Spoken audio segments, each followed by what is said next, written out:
नमस्कार। आज हम जो एक बहुत महत्वपूर्ण विषय है उस पर विमर्श करने जा रहे हैं। राम वन गमन पथ। राम वन गमन पथ जो है, भगवान राम को जब 14 वर्ष का वनवास दिया गया तो अवध की अयोध्या से, जो पुराने भौगोलिक जो विभाजन थे उसमें अवध भारत के उत्तरी हिस्से में है, यानी वर्तमान उत्तर प्रदेश में। तो अवध के राजा दशरथ के पुत्र राम का जब निर्वासन हुआ 14 वर्ष के लिए, उनको जो है वनवास दिया गया, तो वो किस किस रास्ते से कहाँ से होकर के रावण की जो लंका तक पहुँचे। ऐसा माना जाता है कि वर्तमान जो श्रीलंका देश है यही रावण की उस वक्त की लंका रही थी। इसको लेकर के बहुत से और भी कई विमर्श हैं, बात हैं, परंतु जो तथ्य है ऐतिहासिक उसमें यही माना जाता है कि भगवान उत्तर से दक्षिण की ओर गए थे। भारत के उत्तरी हिस्से से दक्षिण की ओर जाने का उनका जो मार्ग है, उस मार्ग में जो है विवाद है। स्पेशली दो राज्यों में ज़्यादा इसमें असहमतियां हैं, एक छत्तीसगढ़, एक मध्य प्रदेश। मध्य प्रदेश ये मानता है कि भगवान राम चित्रकूट से सतना होकर के अमरकंटक के रास्ते उन्होंने नर्मदा पार की और उसके बाद वो जो है पंचवटी यानी महाराष्ट्र की ओर गए। जबकि छत्तीसगढ़ ये मानता है कि भगवान राम चित्रकूट से जो है छत्तीसगढ़ के जो उत्तरी छत्तीसगढ़ के जो ज़िले हैं, जो वर्तमान में 4-5 ज़िले हो गए, उस वक्त सरगुजा एक ज़िला था, तो सरगुजा क्षेत्र में भरतपुर से भगवान राम ने छत्तीसगढ़ में एंट्री की और यहाँ से होते हुए वो नीचे की ओर यानी दंडकारण्य की ओर गए और फिर यहाँ से होकर वो दक्षिण भारत में उन्होंने प्रवेश किया, जिसमें महाराष्ट्र के पंचवटी से होकर आंध्र प्रदेश के खम्मम से होकर के वो आगे बढ़े। तो ये तो मैंने आपको दो रास्ते बताए। अब इस रास्तों में जो है विवाद अपनी जगह पर है, परंतु तथ्य सत्य क्या हो सकते हैं, तथ्य सत्य इस पर क्या है। सबसे बड़ी चीज़ तो ये है, राम को लेकर के जितनी भी खोज और जितनी भी चीज़ें हुई हैं वो सारी की सारी किसी धार्मिक संगठन या धार्मिक चेतना से जुड़े हुए लोगों ने की है। इस पर मुकम्मल तौर पर कोई सरकारी एजेंसियां जिनको एक समेकित रूप से किसी ने अध्ययन नहीं किया है, समेकित रूप से पार्ट में अलग बात है। अयोध्या में जब विवाद आया तो ASI इन्वॉल्व हुआ, आर्कियोलॉजिकल सर्वे ऑफ इंडिया, लेकिन मुकम्मल तौर पर अयोध्या से लेकर के दक्षिण भारत के उस तट तक, रामेश्वरम तट तक, जहाँ तक भारत की सीमा है, वर्तमान सीमा है, वहाँ तक राम का जो है गमन हुआ, पथगमन हुआ, वनगमन हुआ। उस मार्ग में कहाँ क्या चीज़ें हुई हैं और इसमें पार्ट में जो रिसर्च हुई हैं वो उतनी सही तरीके से इंटीग्रेशन उनका नहीं हो पाया है। इस वजह से इस तरह की चीज़ें हैं। अब जब राम राजनीति के केंद्र में तो बहुत सालों से थे, धर्म के केंद्र में तो स्वतः हैं ही, जब वो समाज के पूर्ण केंद्र में हैं, चर्चा के पूर्ण केंद्र में है और सकारात्मक तरीके से केंद्र में है, अब कोई उनसे ये पूछने वाला नहीं है कि उन्होंने इंजीनियरिंग की डिग्री कहाँ से की थी। जैसा कि राम सेतु इशू के वक्त 2006-07 में करुणानिधि पूछा करते थे, इस तरह के कोई भी विवादात्मक चीज़ें अब राम के प्रति लोगों के मन में उतनी नहीं रही हैं। जो विध्वंसक हैं, जो अलग तरह से सोचते हैं, जो सिर्फ रायता फैलाते हैं, जो सिर्फ विवाद पैदा करते हैं, जो सृजनशीलताओं से चिढ़ते हैं, उन लोगों को छोड़ देते हैं तो भारत का एक बड़ा वर्ग राम का समर्थक है। राम का समर्थक का होने का अर्थ ये नहीं है कि कोई वो राजनीतिक एंटिटी है, कोई पॉलिटिकल एंटिटी नहीं है, राजनीतिक अस्तित्व नहीं है, वो एक समाज के अस्तित्व है, सकारात्मकता के अस्तित्व हैं और मर्यादा के महापुरुष हैं। इस नाते समाज अपना उनको नायक मानता है।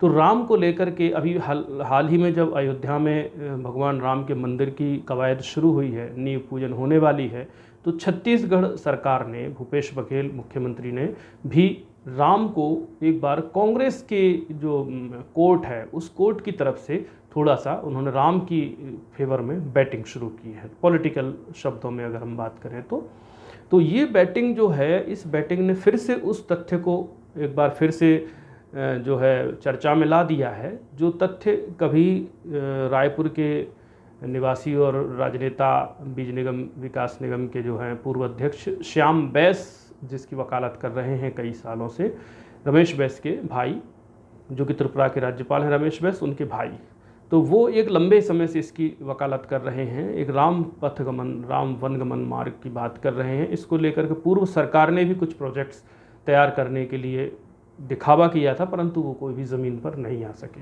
इसमें एक बात और उठी थी कि राम वनगमन मार्ग में जो है ऐसे हाईवेज़, ऐसा परिपथ, ऐसा सर्किट बनाया जाए जिसमें कहीं बीच में कोई निरामिष आहार और मदिरालय ना हो। तो इस बात के बाद ये सारी बातें ठंडे बस्ते में चली गई थी। लेकिन अब जब भूपेश बघेल सरकार आई, यानी कांग्रेस ने जब ये कमबैक किया 2018 में, तो उन्होंने जो है सांस्कृतिक पुनरुत्थान के लिए विभिन्न काम किए हैं, उसमें से एक काम ये है। लेकिन इस काम ने जो तेज़ी पकड़ी है वो अभी फ़िलहाल में जब से राम पर फैसला आया है, यानी राम पर जब फैसला आया उसके बाद से इसमें रफ्तार आनी शुरू हुई राम अयोध्या मंदिर पर। तो अब जो है अभी हाल ही में मुख्यमंत्री जो है भूपेश बघेल चंद्रपुरी गए। चंद्रपुरी को माना जाता है कि माता कौशल्या का मायका है वो, और वहीं से ये जो है दक्षिण कौशल का राज चला करता था। उनके पिता भानुमंत जो हैं कौशल्या जी के पिता थे, जिन्होंने बेटी दशरथ को दी, और उसके बाद उत्तर कौशल दक्षिण कौशल एक मिलकर के एक बड़ा वृहद राज्य बने। ये एक ऐतिहासिक तथ्य भी है और सत्य भी है। तो इसीलिए भगवान राम जो हैं छत्तीसगढ़ के स्पेशली भांजे कहलाते हैं, और छत्तीसगढ़ और मध्य प्रदेश में भांजों के पैर पड़े जाते हैं, सिर्फ इसलिए कि भांजों को राम माना जाता है, भगवान राम माना जाता है। तो ये एक तथ्य है। तो अभी जो है चंद्रखुरी में एक भव्य मंदिर जो आप स्क्रीन पर देख सकते हैं, इस एक तरह का भव्य मंदिर जो है सरकार ने प्रस्तावित किया है। सरकार का जनसंपर्क महकमा इसके फेवर में बहुत सारी पोस्ट डालना शुरू कर दिया है, और मुख्यमंत्री ने भी यहाँ पर विजिट की है, अपने बयान भी दे रहे हैं, और इस मंदिर को लेकर के बहुत ही सकारात्मक हैं।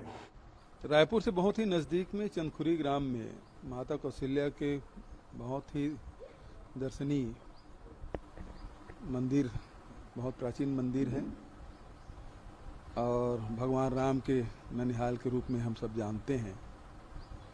वैसे अनेकों बार यहाँ आने का अवसर मुझे मिला, और ये मेरे लिए प्रसन्नता की बात है कि इसके सौंदर्यीकरण और विस्तार के लिए हम लोगों ने भूमि पूजन किया था, और अब उसके टेंडर वगैरह प्रक्रिया पूरी हो चुकी है, और अगस्त तीसरे सप्ताह में इसका निर्माण भी शुरू होगा। ग्रामीण जनों में बहुत उत्साह है, बहुत श्रद्धापूर्वक इन लोगों ने निर्माण भी किया था। तो इसमें और अच्छा विस्तार हो, लाखों लोग दर्शन के लिए आएंगे, तो उनकी सुविधा के हिसाब से इसको विकसित भी करना है। राम वनगमन पथ का निर्माण भी, उसकी भी तैयारी हमारी चल रही है, सारी प्रक्रियाएं लगातार चल रही है, और हम लोग लगातार मॉनिटरिंग भी कर रहे हैं। तो वो भी राम वनगमन पथ भी बहुत जल्दी ही छत्तीसगढ़, यानी इसके पीछे भले ही उनकी राजनीतिक सोच हो, जिस तरह से भारतीय जनता पार्टी के जो सोच थी राम मंदिर निर्माण के पीछे भले उनकी राजनीतिक फ़ायदे की सोच थी, परंतु अंततः राम मंदिर बन रहा है, ये सबसे अच्छी बात है। ठीक इसी तरह से चंद्रखुरी में अंततः कौशल्या का मंदिर जो है निर्माण हो रहा है, और इसमें एक डिफरेंट चीज़ ये है कि ये एक इस तरह का मंदिर होगा जो प्राचीन काल में जिस तरह के नगर हुआ करते थे, एक भव्य नगर द्वार, और फिर फुलवारियाँ, अच्छे से बड़े बड़े से मंदिर, और समुचित स्वस्थ स्वच्छ व्यवस्था का एक नगर। तो ये अच्छी पहल है। दूसरी बात, राम वनगमन पथ की जो मैं बात कर रहा था, तो राम वनगमन पथ में जो है अभी बहुत से तथ्यों को खोजा जाना चाहिए। मैं छत्तीसगढ़ सरकार से भी अपील करूंगा कि वो क्यों ना एक इस तरह की चीज़ें करें कि इस पर एक शोध पीठ बनाएं, और इस शोध पीठ जो है वो पूरी तरह से सकारात्मक होकर के, वैसे तो ये जो है राज्यों का अंतर्राज्यीय मसला भी है, और इसमें कोई ना कोई हित अहित जुड़ेंगे, इसलिए केंद्र को ये पहल करनी चाहिए, जो कि उन्होंने पिछले दिनों बताया भी 200 से अधिक ऐसे स्पॉट्स जो हैं छांटे गए हैं, जहाँ जिनको लोकल टूरिज़्म के रूप में, राम टूरिज़्म के रूप में डेवलप किया जाएगा। ये भी केंद्र की एक योजना का हिस्सा है। तो उस हिस्से में, लेकिन छत्तीसगढ़ का जो पार्ट है, यानी छत्तीसगढ़ वाला जो हिस्सा है राम वनगमन का, भरतपुर से, शिवरीनारायण से, बलौदाबाजार से, रायपुर के चंद्रखुरी से होकर दंडकारंड यानी बस्तर की ओर, बस्तर के जो है कोंटा ज़िले से अंतिम भगवान राम का जो है छत्तीसगढ़ से गमन होता है, आंध्रा में वो प्रवेश करते हैं। तो इस पूरे पथ को लेकर के इसमें कोई जिक्र नहीं है। ये जिक्र सीधा ये है कि चित्रकूट जाते हैं, चित्रकूट से अमरकंटक आते हैं, अमरकंटक से गोंदिया वाले रास्ते से वो महाराष्ट्र में प्रवेश करते हैं। तो इस तरह से देखें तो राम का असली पथ, असली वनगमन का रास्ता क्या था। जैसे शिवरी नारायण को माना जाता है कि शबरी के बेर यहीं पर खाए गए थे, परंतु फिर पंचवटी के बाद जो कर्नाटक में एक स्थान है पंपापुर, जहाँ पर शबरी ने जो है बेर खिलाए भगवान राम को, बहुत ज़्यादा तथ्य वहाँ पर हैं यहाँ की तुलना में। तो वो भी एक तथ्य हैं, यहाँ भी एक तथ्य है। हो सकता है कि बहुत सी कहानियाँ ऐसी हों, बहुत सी किस्से ऐसे हों, बहुत से ऐतिहासिक तथ्य ऐसे हों जो बाद में खुल सकें, बाद में उन पर बहुत व्यापक बात हो सके। तो इसलिए हमें ये करना चाहिए कि इस पर एक शोध समग्रता से होना चाहिए। बहरहाल भगवान के काम में, राम के काज में कोई अड़चन बाधा नहीं होनी चाहिए, अच्छे से अच्छा बनना चाहिए। और राम वनगमन पथ जो भी बना रहे हैं, जहाँ से भी जहाँ तक जाता है, उसकी ऐतिहासिक तथ्यों की पूरी तरह से पड़ताल होने के साथ ही साथ उसका विकास पूरी गंभीरता से होना चाहिए। जय श्री राम।